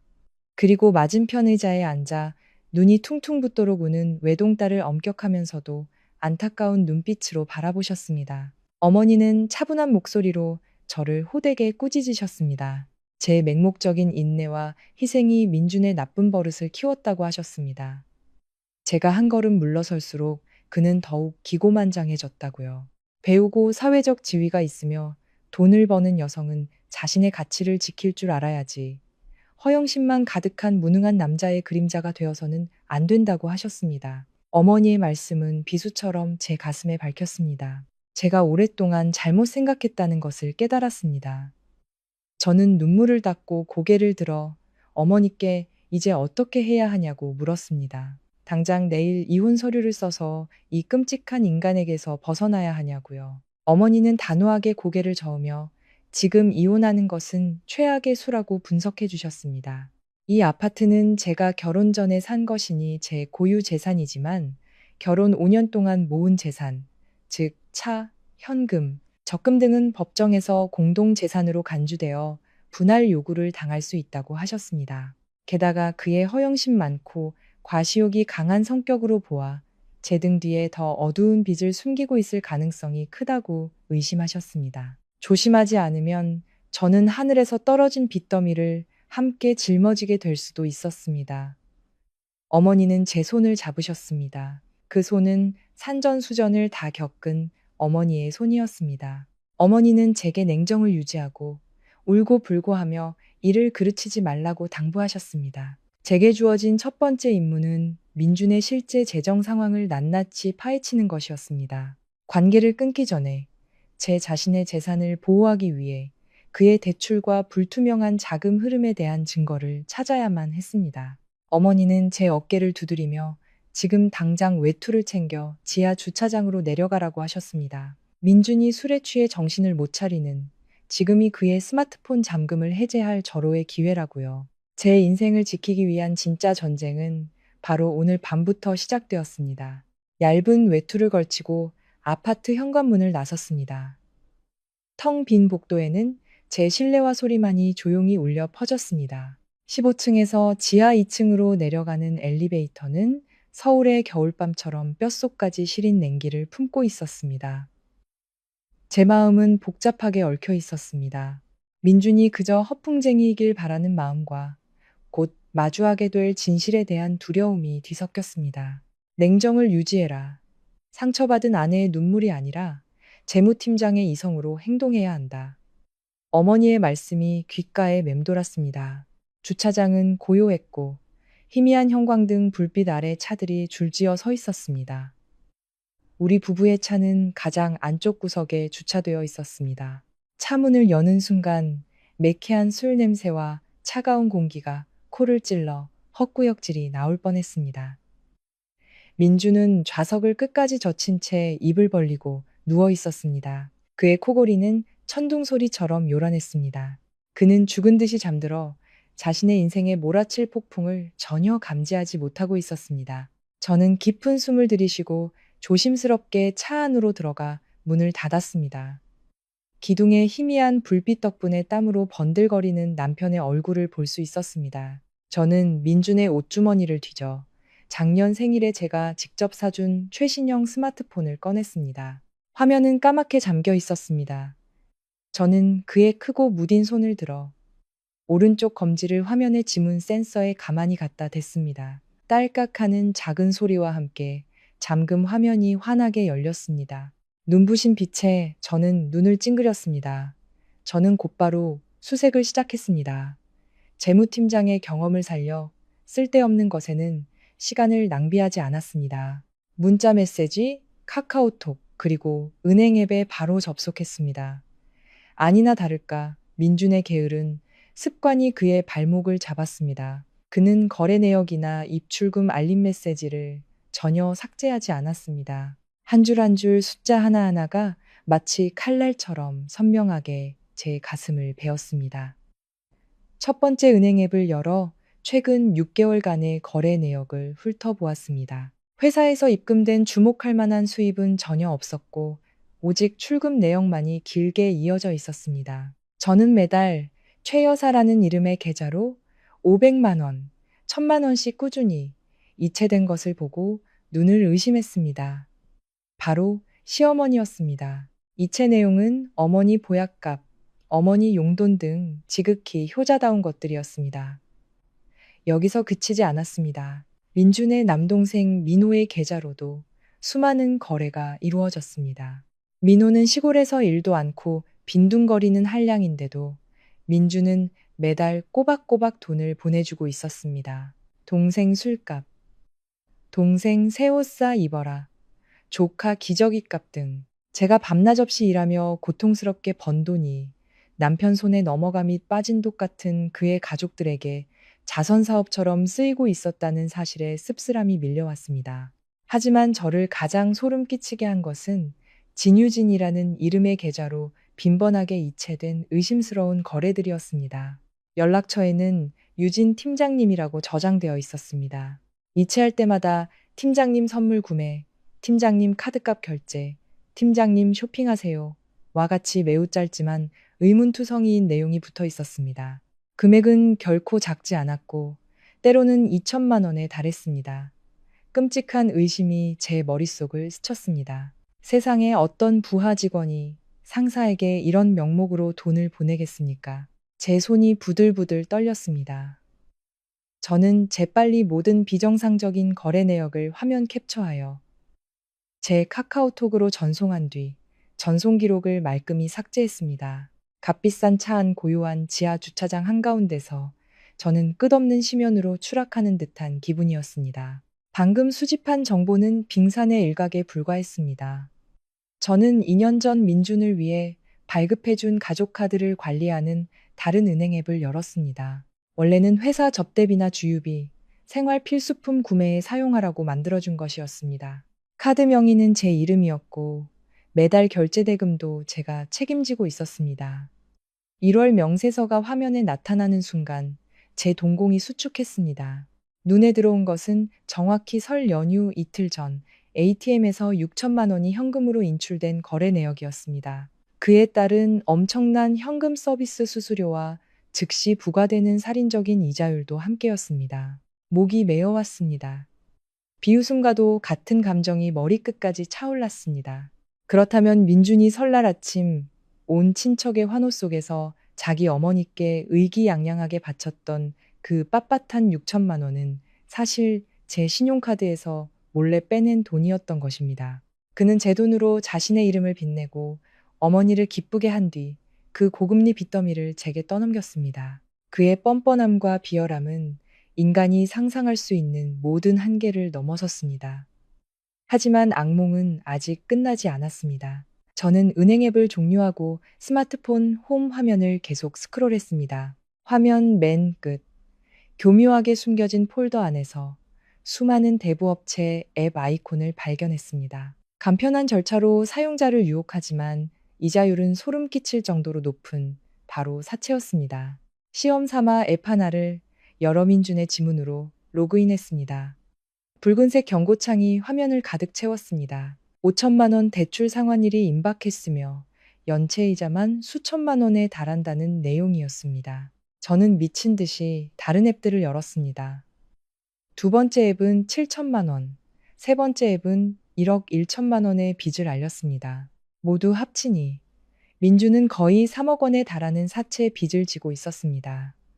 이자가 이자를 낳는 구조 속에서 빚은 매일같이 눈덩이처럼 불어나고 있었습니다. 그는 여기저기서 돈을 빌려 이 앱으로 저 앱의 빚을 막으며 성공한 팀장이라는 껍데기를 유지하고 동생 가족을 부양하며 유진 팀장이라는 자에게 돈을 대주고 있었던 것입니다.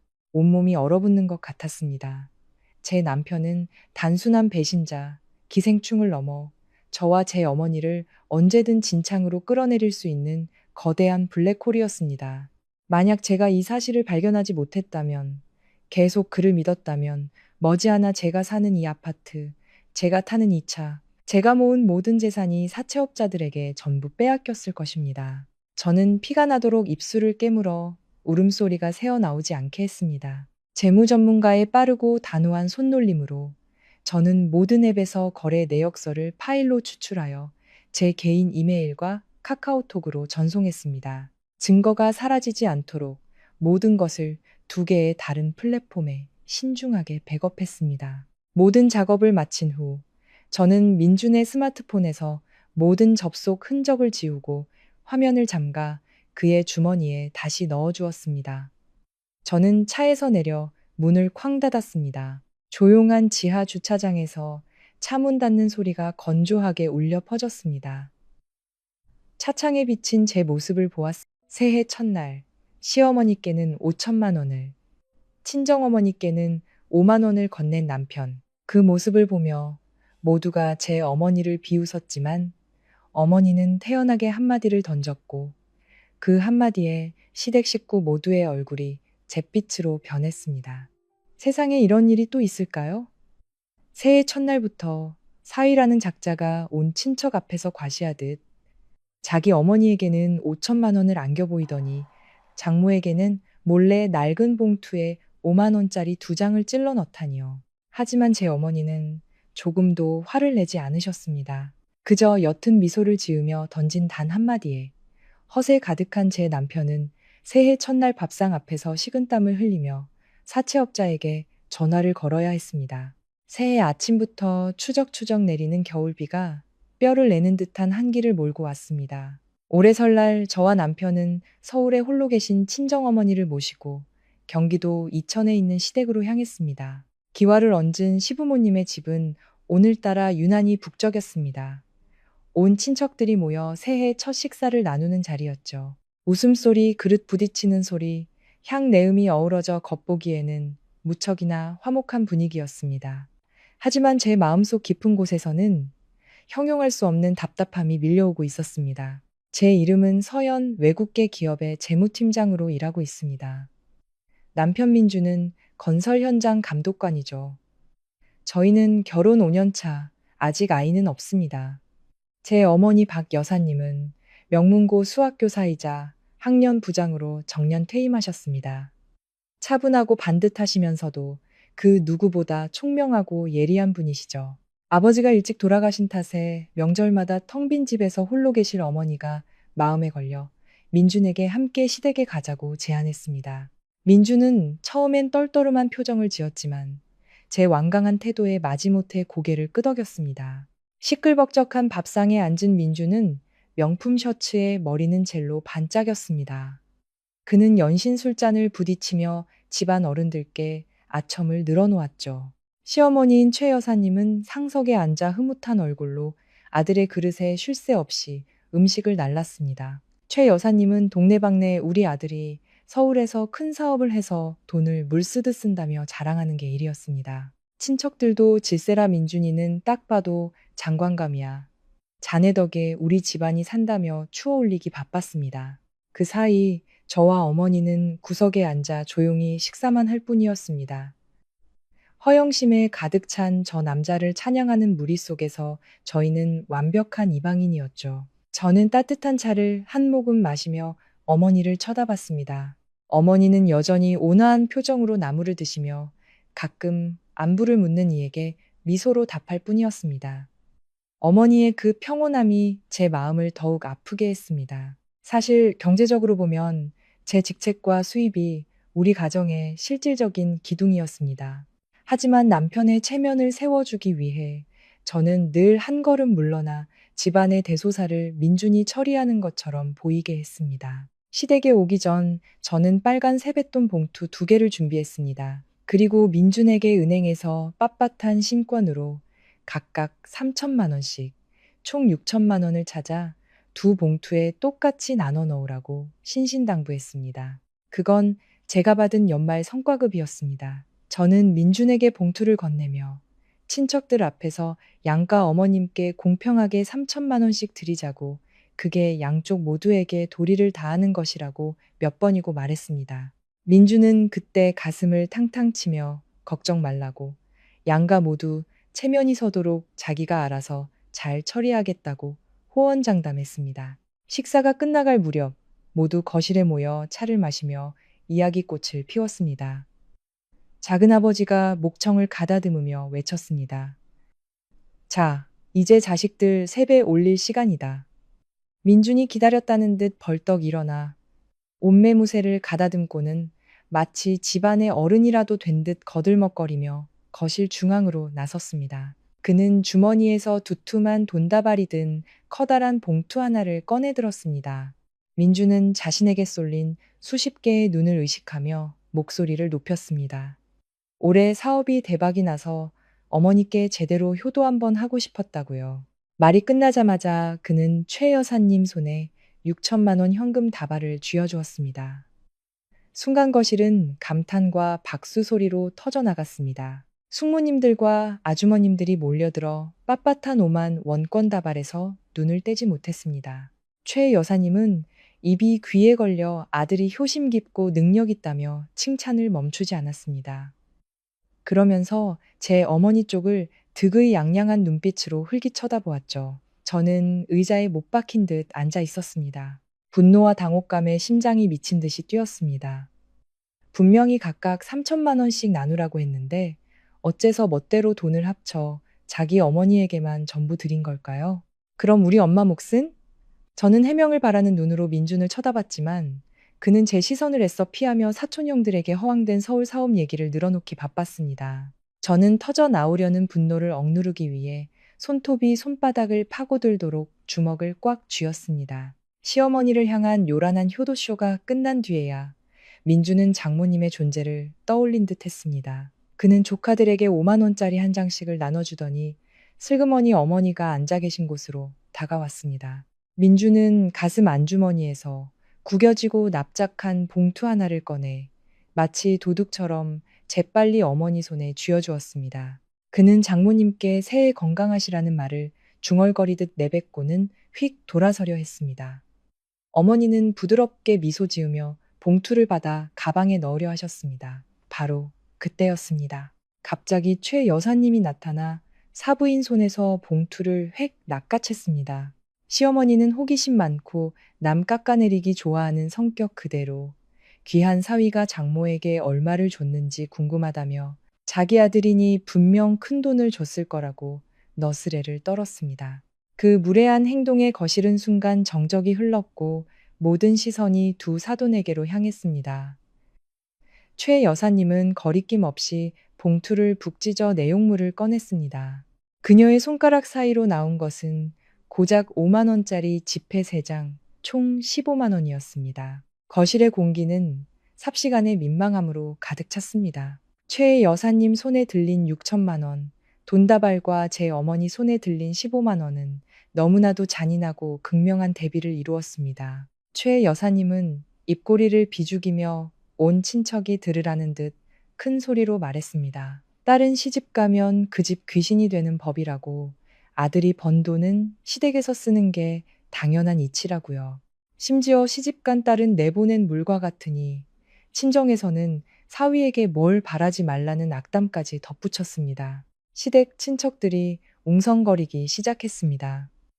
넷째 숙모는 입을 삐죽이며 딸이 대기업 팀장이라 월급도 많다더니 남편 등골만 빼먹는다고 비아냥거렸습니다. 셋째 작은아버지는 껄껄 웃으며 민준이가 처가에 휘둘리지 않고 선을 잘 긋는다고 칭찬했습니다. 온갖 비아냥과 조롱이 제 귀에 비수처럼 꽂혔습니다. 저 6천만 원이 사실은 제 피와 땀으로 번 돈이라는 사실을 그들은 까맣게 몰랐습니다. 민주는 제공을 가로채 허세를 부렸을 뿐만 아니라 온 친척 앞에서 제 어머니를 공개적으로 모욕했습니다. 분노가 머리끝까지 치밀어 올라 얼굴이 화끈거리고 귀가 웅웅거렸습니다. 더는 이 부당하고 어처구니 없는 상황을 참을 수 없었습니다. 저는 벌떡 일어나 최 여사님 손에서 돈다발을 뺏고 민준의 위선을 그 자리에서 폭로하려 했습니다. 이 집안을 먹여 살리는 사람이 누군지 똑똑히 알려주고 싶었습니다. 하지만 제가 달려나가려던 바로 그 순간 따뜻하고 단단한 손이 제 손목을 강하게 붙잡았습니다. 어머니였습니다. 박 여사님은 단호한 힘으로 저를 다시 자리에 앉혔습니다. 눈물이 그렁그렁한 붉어진 눈으로 어머니를 바라보았습니다. 어머니의 얼굴에는 조금의 변화도 없었습니다.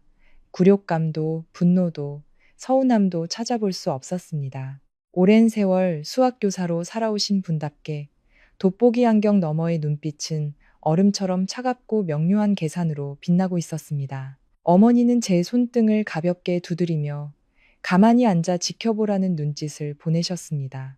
어머니의 기이할 정도의 침착함에 저는 순간 멈칫했고 가슴속에서 들끓는 폭풍을 억누르기 위해 깊은 숨을 내쉬었습니다. 거실에서는 여전히 시댁 식구들의 저속한 비웃음 소리가 들려왔습니다.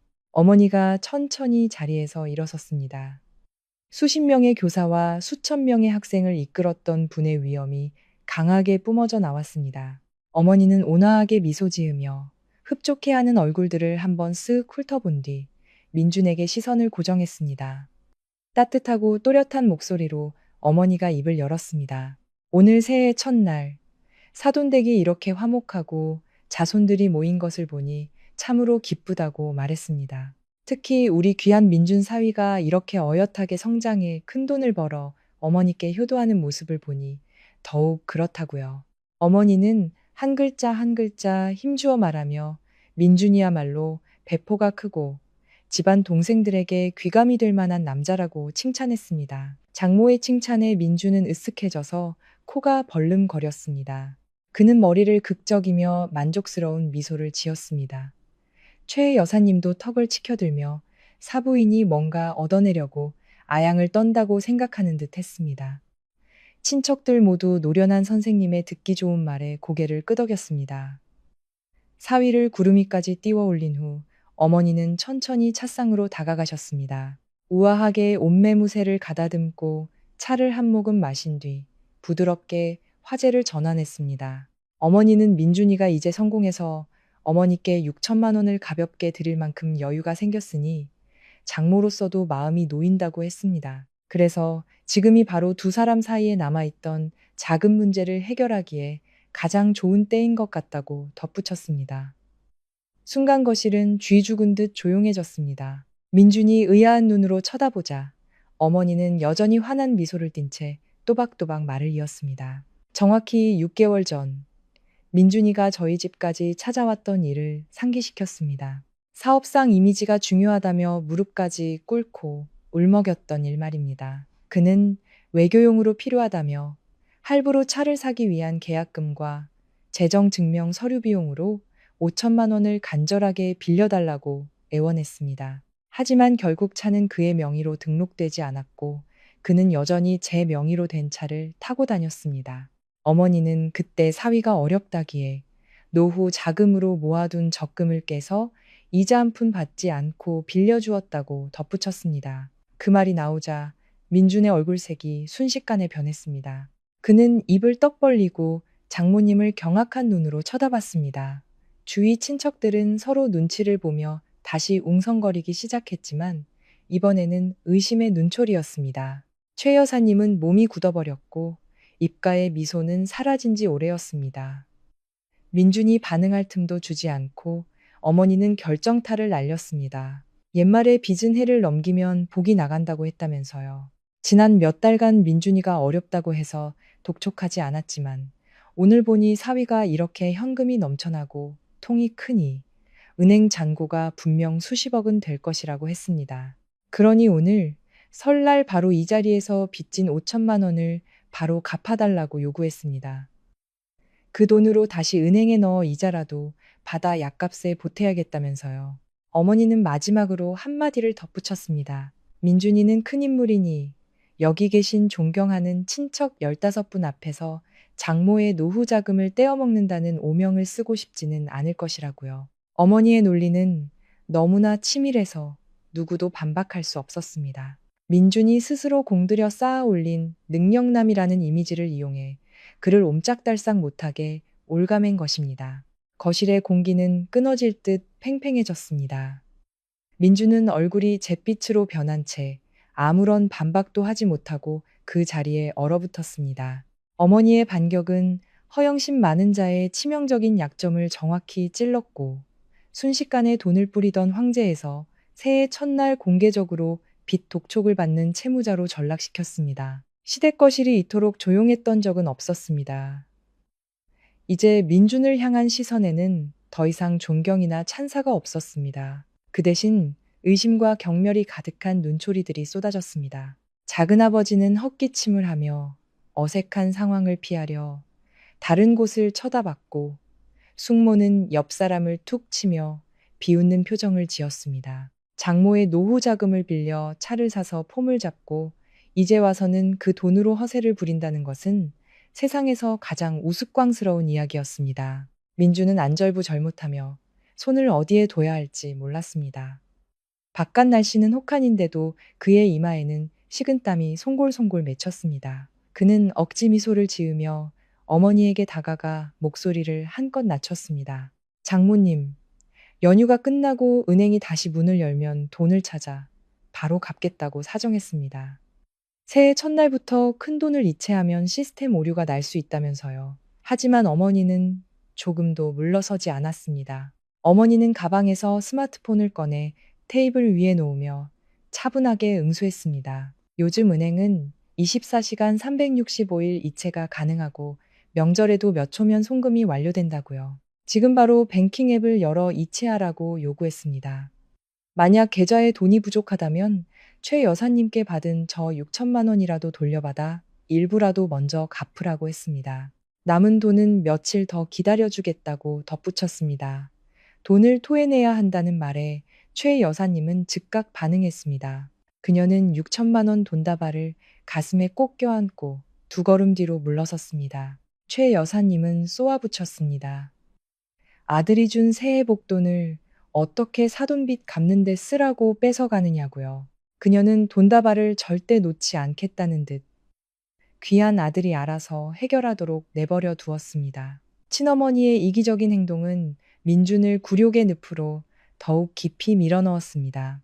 어머니는 돋보기 안경을 벗어 손수건으로 가볍게 닦았습니다. 그리고는 더욱 강철 같은 목소리로 선언했습니다. 돈 문제는 명확해야 한다고요.